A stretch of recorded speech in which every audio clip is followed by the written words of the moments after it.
name is Dwen Curry, the original Gigi, gay gangster. And formerly, and then also still currently, I do style from time to time now, but a celebrity wardrobe stylist. I am Gigi, the original gay gangster. So get your money up. I was the queen of fraud, and I wasn't taking no prisoners. At what point do I just say, I'm done? I was on top of the world. So get your money up. I just feel like it was divine intervention. You know, just being incarcerated and, you know, being gone for so many years. What else could I do except for obtain knowledge and divulge what I needed to divulge, you know, on paper. And so it just ends up being raw because I say I have done too much shit for me not to get paid off this. This makes no sense. Because if you're gonna tell it, then you should go on ahead and sell it.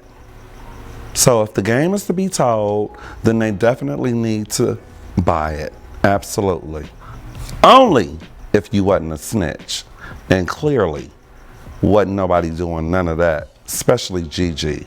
I've divulged a lot of things, but that's not everything. You know, it's many layers to me. I only tell what needs to be told. That was enough to be sold. Take us to the point of when you were incarcerated and you kind of made that decision, like, you know what, I'm going to change things around a little bit.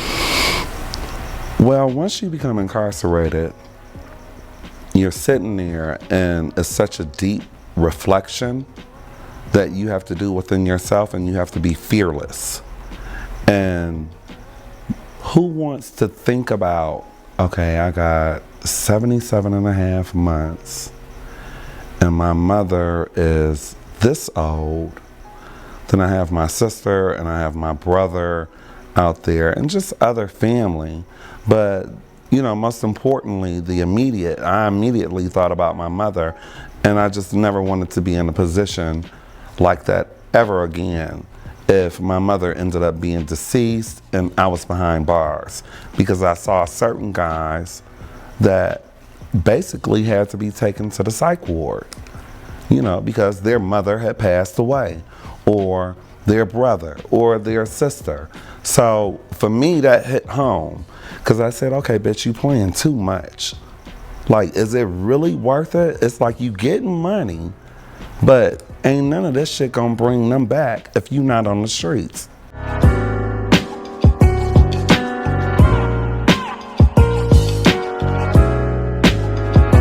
You know what's up? I mean, and it's not funny, you know, because I want this to be taken seriously, you know, because it was a very serious crime that, you know, I got incarcerated for and all of that. But what ended up happening, I just pretty much lucked up on it. I wasn't even looking for it. This isn't anything where I set up and I strategized a plan and just embedded it in my soul. And this is something that it just organically came together for me. And once it came together organically and I saw exactly how easy it was, I did it. And I felt at the time it was a necessity. My mother and my siblings were in Detroit, and I wanted better for them, you know, because things inside of Detroit, Michigan was extremely disintegrating. And I just didn't want them to be there in the ruins. And since I was living a better life and things had gotten better for me, I wanted to bring them full circle and give them a better life. So I did what I needed to do. You know, taking accountability is very important.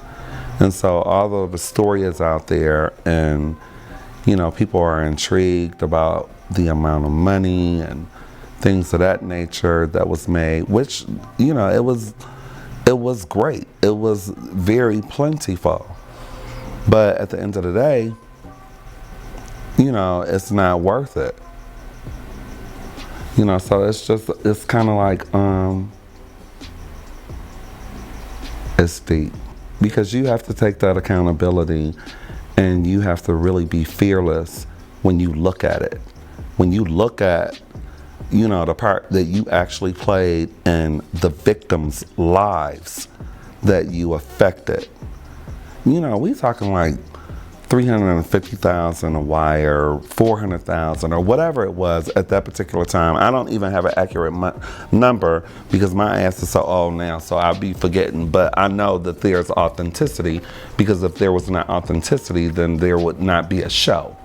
And so I know that there was a lot of money. And one thing about it, when it came to the money, I never really counted, because that was just not really so imperative to me. The only thing I wanted to do was make sure that everyone was well kept. But when it's about taking accountability, you have to look at how you inconvenience those people.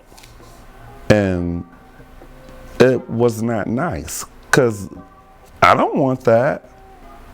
So my whole thing is that, you know, and I was a bit of a hypocrite then, because I would say, do unto others as you would want to be done unto.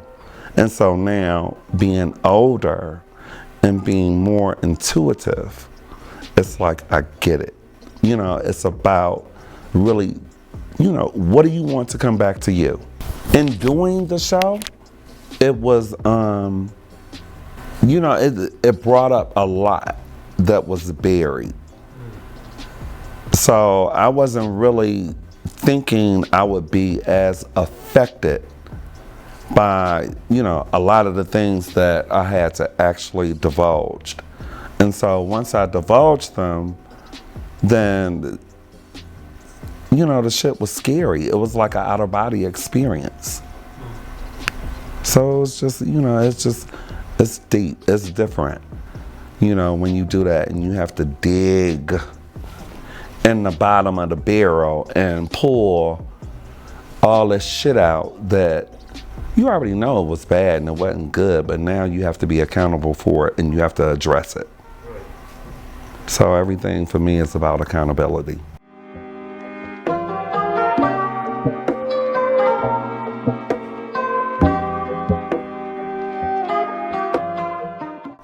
It became a point in time, because it's kind of like you fighting good and evil.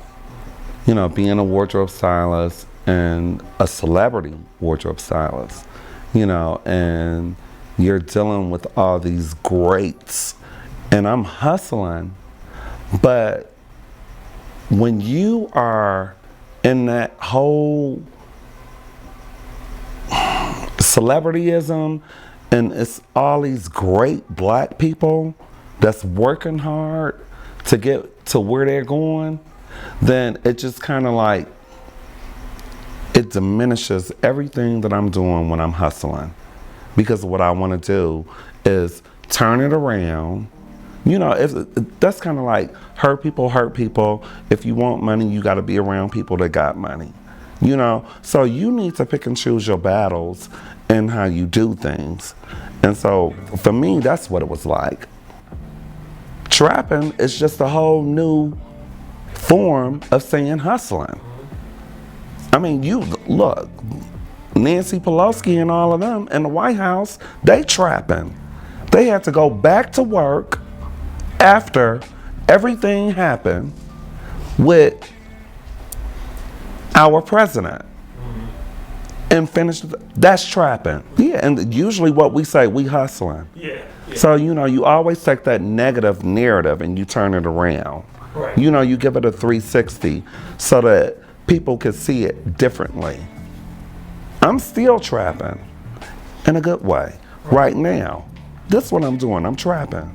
I have a mutual friend that was actually dealing with this particular project that is extremely heavy, like for me, because if it was not for her, then none of this would actually be in fruition. And so she's like very close here. You know, I don't want to give out her name or anything like that because she's extremely private. but she is relentless in making sure that my story is heard. Because when you turn around, and you have to remember, you go into prison with these millions of dollars, and you have to divide the dividends amongst your family so that they could just be able to survive. And then when I get out, it's little, minimal, not anything close. I never looked at a grocery bill before. You know, so now when you get out, you got to get the EBT card, and I didn't even know what the hell that was. You know, so that was like, that was so, I mean, but you know, that's how people survive. And I'm like, I said, okay, bitch, you see what you took for granted? You know, all this, you took all this for granted. You see where you at now? Eat that. Eat all of it. Eat your food. That's what I did.